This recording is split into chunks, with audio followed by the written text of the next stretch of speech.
Ong asked who they were. The mysterious Red Mask told him that they were Black Gun, a squad that joined squadron leader Ji Yaotang in the last assessment. In simpler terms, they were Aang's seniors in one of the 9 squads, as explained by the red-masked person. The Red Mask asked the team member how many new squads had joined Ji Yaotang this time. She replied that there were 3. Looking at Aang's squad, the Red Mask told them they were a rookie squad who had not shown respect to their seniors yet, being rebellious. Suddenly, they all leaped forward and appeared right in front of Aang's squad, expressing their disapproval of the fact that Aang's team had taken all the A-rank missions for themselves without seeking approval from the seniors and not taking them seriously. Meanwhile, Lu was staring at the dead monster corpse. It was the same monster her team had spent a significant amount of time and effort capturing.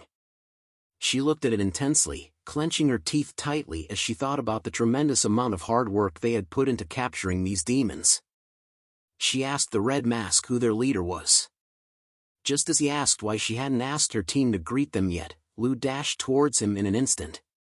She spun in the air, attempting to land a kick on the Red Mask.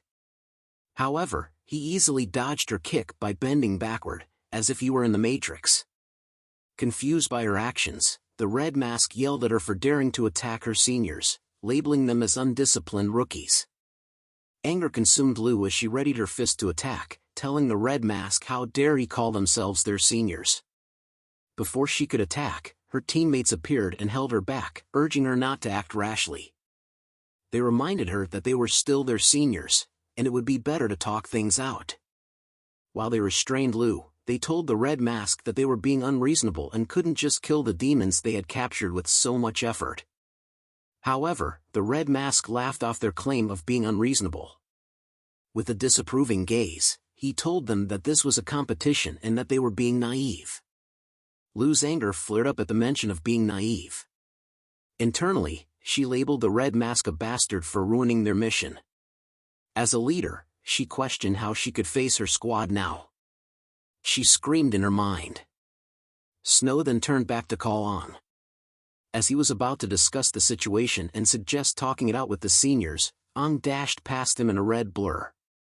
He leaped right in front of the Red Mask, kicking him straight in the face while telling him to F off. Red Mask's team shouted out in worry.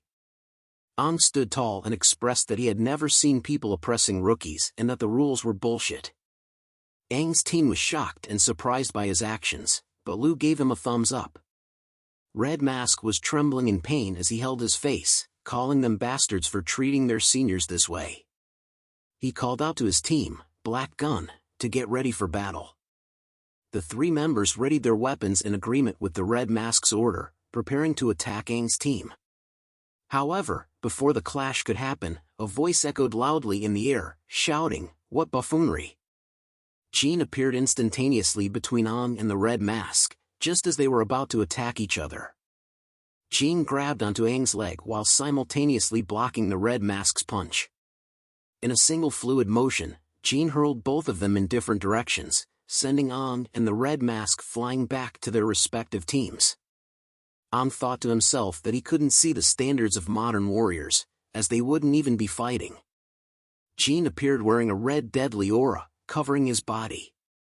He turned to the 2 squads and scolded them for not caring about their survival when the sun was about to set. Red Mask complained to Jean that Aang's team had started the fight and even tried to smack the mask off his face. Lu looked at the Red Mask and called him a child for complaining to Jean, which angered the Red Mask. Tomo then brought out her camera and showed Jean the photo proof that Red Mask's team had killed their demons. Snow was surprised to find out that Tomo had taken pictures. Jean asked them if they had taken the A-rank mission of capturing demons. Lu informed him that they had already completed the mission, but the Black Gun squad destroyed their efforts. Jean closed his eyes, showing understanding. He explained to Aang's team that while they might think Black Gun had gone too far, it was actually a common experience for rookies. He looked at Lu and told her that their response was up to them. Jean further explained that the city only looked at a squad's points and that all forms of competitive actions were allowed. These rules applied to every city. He continued by saying that as warriors, they would face greater challenges in the future and wouldn't be dealing with these basic threats. He concluded his speech by stating that he had intervened in the fight only because the sun was setting, and they should return to the city. He then told the Red Mask that he felt embarrassed for him, having a rookie team steal an A-rank mission from them. The Red Mask could only respond with a simple yes, sir, and slowly made his way back to his team. As he walked away, he turned to Ong and asked for his name. Ong looked at him and simply replied, Ong. Shock registered on the Red Mask's face as he heard the name. He began laughing out loud, telling his team about Aang's name, while Ong remained silent, stating that the Red Mask had asked for it. As the Red Mask left, he told Ong that he wouldn't allow his squad to easily earn points from now on. Steam erupted from his body as he vowed to make sure that Aang's team would rank last on the leaderboard this month. He walked towards his fallen mask on the ground, pointed to his injured face, and promised to return the favor. He then grabbed his mask and placed it back onto his face while calling out to his team. They all disappeared in an instant. Jean informed Aang's team that Black Gun might not be the strongest squad, but they would do whatever it took to distract and destroy their mission progress. They were known for their swift execution, led by Red Mask, who excelled in firearms. Although he hadn't used a firearm in the previous fight, Jean was sure that Black Gun would win if both teams clashed. Upon hearing this, Lu fell into silent contemplation. Jean concluded his speech and told them it was time to return to the city.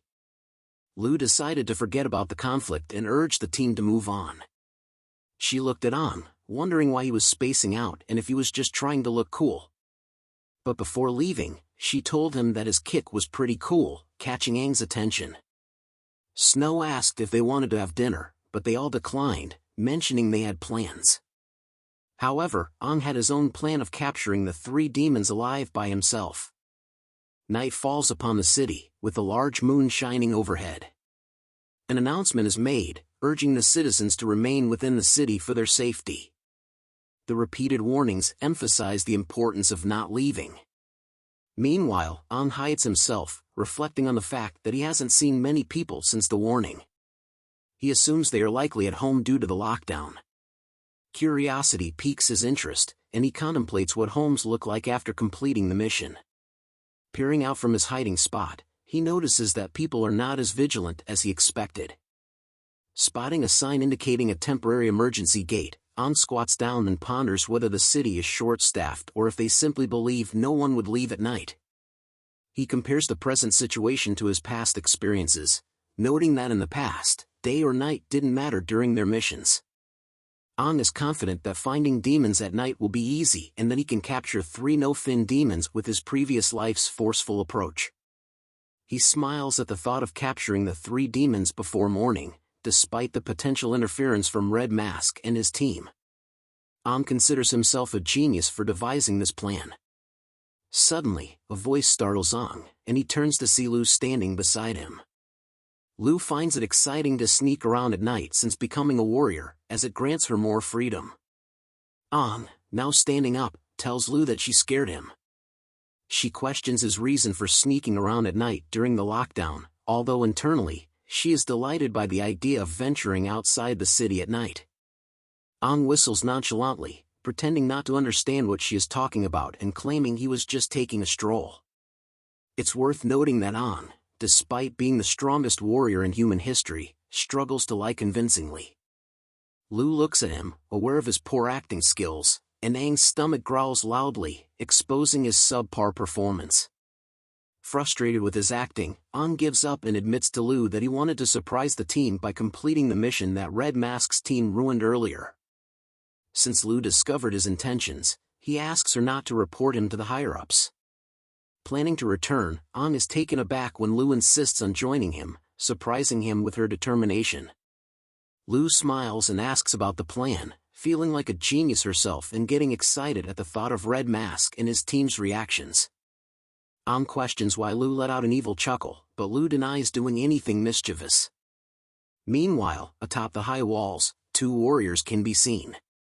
One is yawning, while the other is busy eating. NPC 1 expresses how torturous standing guard feels, remarking that anyone leaving the city at night must have a death wish.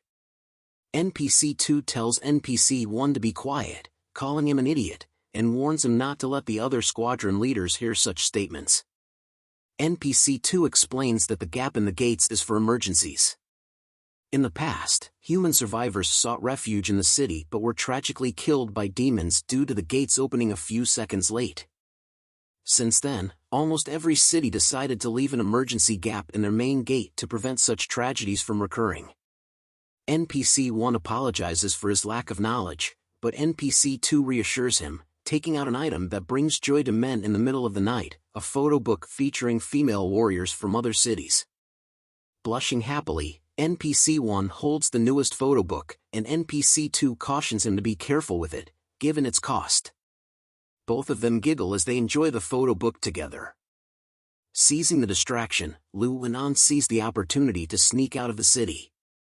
As An looks ahead, he recognizes the area as the previous assessment venue, where the fog is denser at night. He calls out to Lu, instructing her to follow him in a particular direction.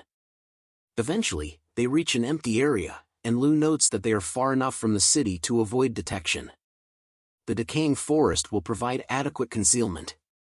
An informs her that it's time to initiate the plan. He will lure the monsters, and she will knock them out with brute force. An leaves the area first, instructing Lu to wait for his signal. Lu's hands tremble as she contemplates Aang's confidence in venturing alone into the night fog. Uncertain whether her feelings are fear or excitement, she focuses on the task at hand. With determination, she looks ahead, prepared to launch her attacks once Aang returns. Aang reappears, being chased by a huge red demon. Lu is shocked by Aang's ability to serve as bait. Aang lands on a tree, deftly evading the monster's attack. He calls out to Lu, who appears right behind him, and they simultaneously kick the monster in the face. They continue this strategy of striking the monster's faces, making it easier for them to capture the creatures together. They employ their elbows to knock out another monster, using coordinated attacks from both sides. However, this method of capture drains their stamina and strength. Wiping the sweat off his face, Aang acknowledges that he still needs to train his weak body, realizing that these no-fin demons used to be mere playthings in his past life. Lu brings a monster to Aang, indicating it's the last one and that they are finished. She finds the mission more exhausting than her dojo's strength training. Aang instructs her to leave the monster there, explaining that no-fin demons lack intelligence and do not save their own kind. Furthermore, they would not approach the city. Leaving the three monsters behind poses no problem. Aang taps the monster's head and assures Lu that their combined attacks ensure they won't wake up anytime soon. Tomorrow, they will return to this spot to submit the monsters for the mission. Lu expresses curiosity about Aang's knowledge, prompting Aang to hesitate, realizing he may have said too much. Their conversation is abruptly interrupted by a creepy voice from above, exclaiming, "Found you." Fear grips both Lu and Aang as they look up to see two demons perched on a tree, giggling and claiming to have found the human. The demons remark that Aang smells like them. Lu, filled with terror, spots the two fin demons, while Aang curses internally, wondering why two one-fin demons appeared simultaneously. Aware that they would be overpowered in a fight against the demons, alarms sound, and lights activate in the city. The three squad leaders, accompanied by the two NPCs, appear behind them.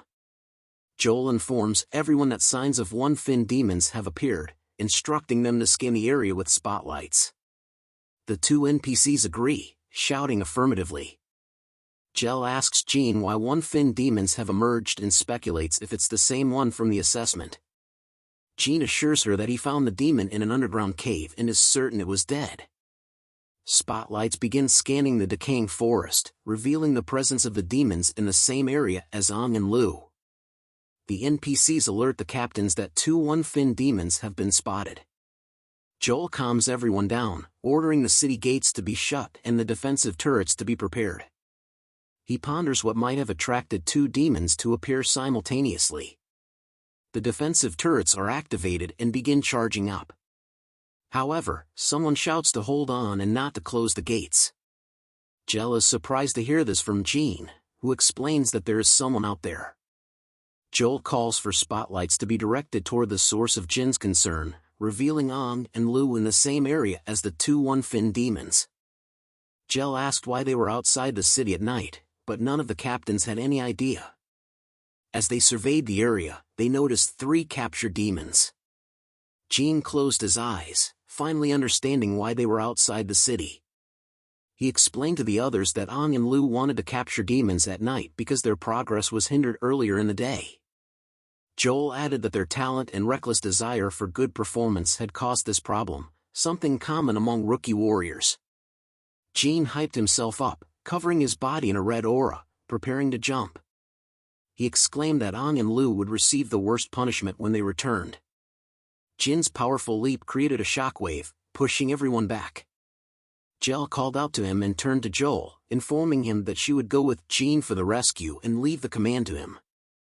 Confused by her upside-down jump, Joel shrugged it off, knowing he wasn't the rider. Jin and Jel leaped from the top of the wall, with Joel watching from above, realizing that a rare night of drinking had been ruined. He saw the intense impact of their landing and their dash forward. One of the one-fin demons noticed the captains approaching.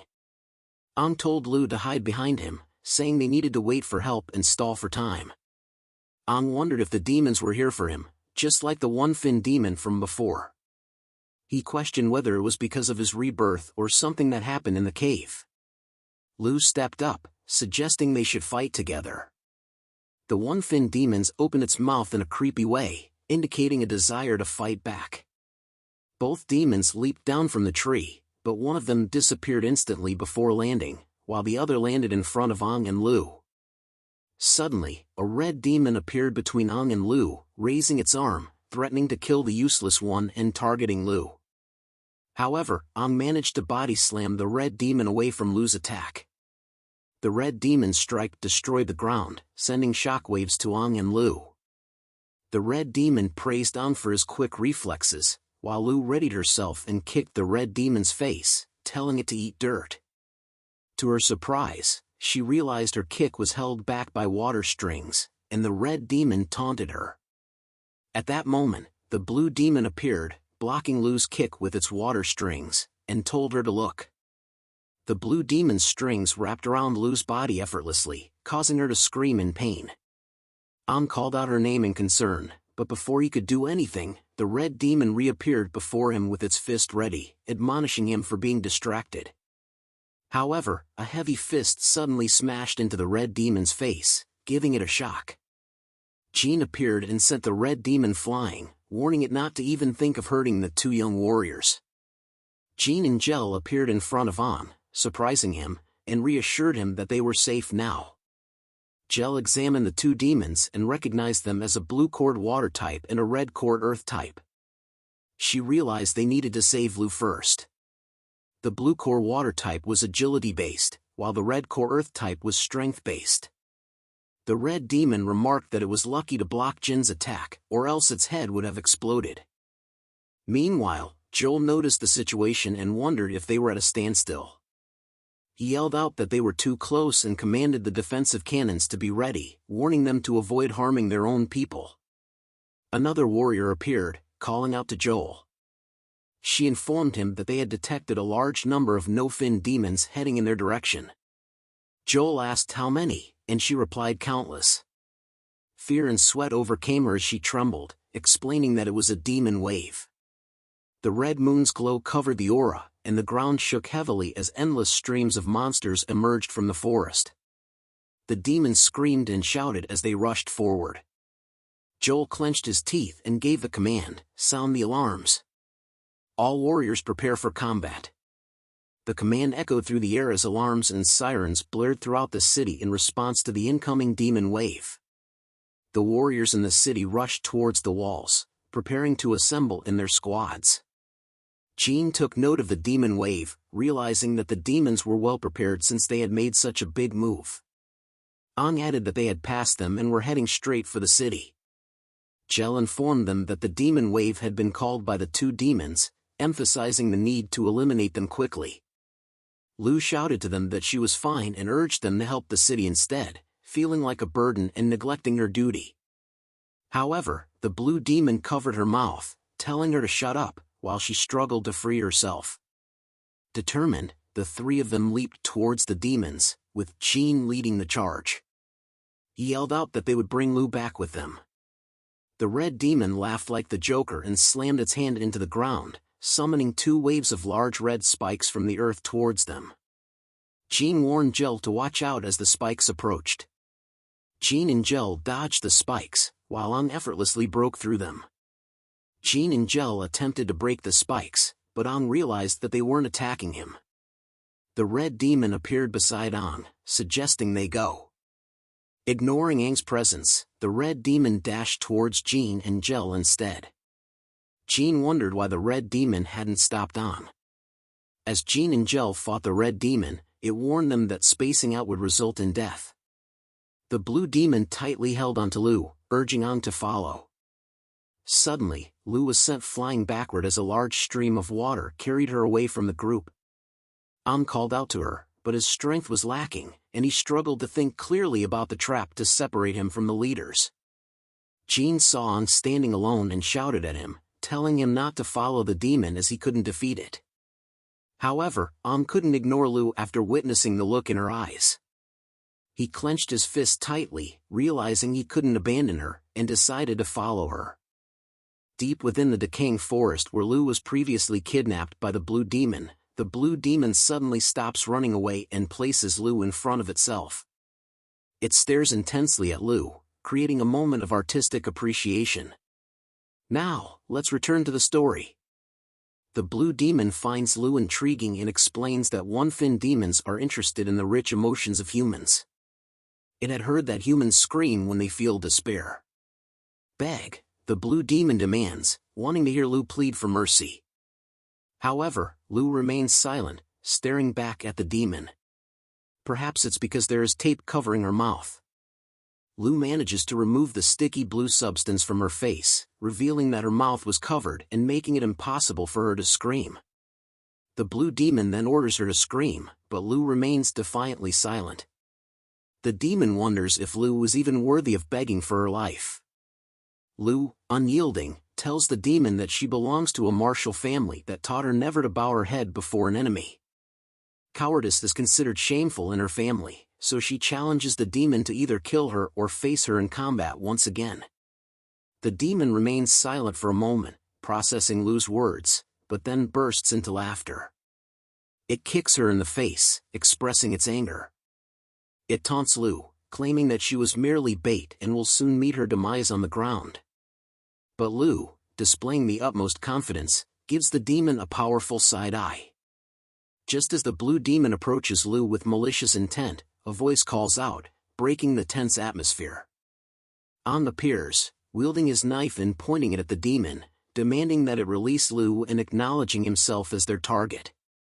Lu looks at Ang, puzzled by why he came alone. The blue demon rejoices at the sight of Ang, realizing that their trap has worked, and that he was the true target all along. Lu wonders about the demon's claim regarding Ang being the target. Ang prepares himself with his knife and asks Lu if she is all right. She assures him that she is fine but urges him to leave, recognizing that he cannot defeat the demon on his own. In a fit of anger, the blue demon kicks Lu in the stomach, criticizing her for being noisy. Ang's anger intensifies as he pleads with the demon to spare Lu and offers himself as a substitute. However, the demon dismisses Ang's words with a giggle. Suddenly, a rapid stream of blue water propels itself toward Ang. The blue demon, once again in front of Ang, warns him that both of them will meet their demise. Ang attempts to slice the demon with his knife, but the demon swiftly evades the attack. It retaliates with a powerful punch, which Ang manages to block with his left arm. Realizing his body is unable to keep up with the demon's swift movements, Ang ponders whether the demon is of a water type. He contemplates the evolution of demons over the decades and their acquisition of new attributes. Ang's body begins to bleed as more cuts appear, making him realize that his current physical techniques are insufficient. He acknowledges that both he and Lu are in danger of losing their lives. Meanwhile, as Lu lies on the ground, she wonders why Ang came alone, knowing that he is no match for a one-fin demon. her attention is drawn to a sharp spike on the ground in front of her. Determined not to remain idle, she moves closer to the spike, understanding that she cannot sit still and do nothing. Taking advantage of Aang's arm blocking the blue demon's attack, he recognizes it as a chance and swings his knife with intense power. However, the blue demon captures the blade with its watery form, mocking Aang for supposedly killing the one-fin demon in the cave. Aang vehemently denies any knowledge of such an event, but the demon scorns his attitude and decides he must be punished. Gripping both of Aang's arms, the demon twists them in various directions, breaking the bones. Aang's agonizing screams echo throughout the forest. Holding Aang in the air, the demon accuses him of dishonesty and delivers a brutal knee strike to his stomach, further inflicting harm. The force of the kick sends Aang flying backward. The demon demands that Aang reveal his secret but finds him lying motionless on the ground, believing that its kick has disemboweled him. Aang contemplates his own frailty, realizing that he couldn't even defeat a one-fin demon despite falling in slow motion. Meanwhile, Lu notices that Aang is in grave danger and takes action to free herself, even resorting to cutting her own wrists to make them bleed. As the demon advances toward Aang, threatening to devour him for not admitting his secret, it licks its lips, anticipating that consuming Aang will lead to its own evolution. Just as the demon reaches for Aang, a blade materializes behind its head. The demon swiftly dodges the blade as Lu appears behind it, catching the blue demon off guard. With a swift motion, she lands a kick on its chest, followed by another, flipping backward forcefully and sending the blue demon flying away from Aang. Lu skillfully lands on her feet, her eyes now glowing a bright green. She warns the demon not to dare to harm her squad member. Surprised by Lu's escape from its binds, the blue demon addresses her, acknowledging her determination and the blood on her ankles and wrists as a testament to her ruthless escape. Lu boldly tells the demon that if it wants to kill one of her squad members, it should start with the captain, who is her. The demon responds by releasing water from its body, shaping it into numerous blades. It warns Lu not to dodge the water blades, and they begin to approach her. Lu, exerting all her strength, does her best to deflect the attacks directed at her, and Aang whispers to her, advising her to dodge instead of deflect. However, Lu insists that if she dodges, Aang will be struck. She realizes that the number of attacks is overwhelming. As the demon raises its hand toward Lu and Aang, water blades rise from the ground around Lu's feet, attacking her from behind. Lu screams in pain. The demon withdraws its hand, causing Lu to be flung straight toward it, beckoning her to come closer. It grabs Lu by the throat, holding her high in the air, relishing the prospect of humiliating her instead of ending her life in battle. Its teeth are visible as it sadistically informs Lu that soon she will be screaming to the fullest extent.